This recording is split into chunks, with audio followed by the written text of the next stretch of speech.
My name is Erik Hakkinen from Roquette Bar down in Seattle, Washington.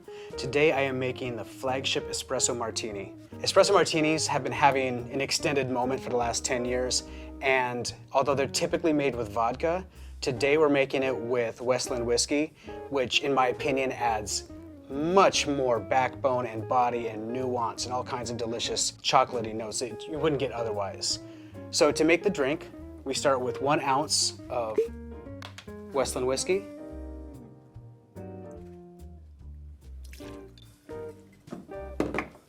1 ounce of cold brew coffee liqueur,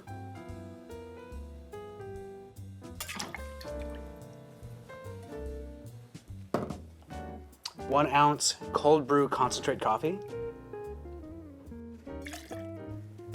and half an ounce of Demerara rich simple syrup, Demerara syrup. Now the key to getting that frothy head on an espresso martini is shaking it vigorously with a lot of ice, because you really want to get that aeration. So we're gonna put as much ice in here as possible,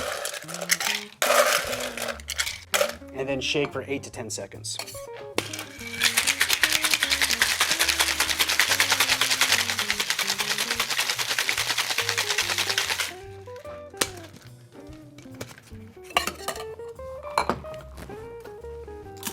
Give it a nice, long, aerating strain into that cocktail glass.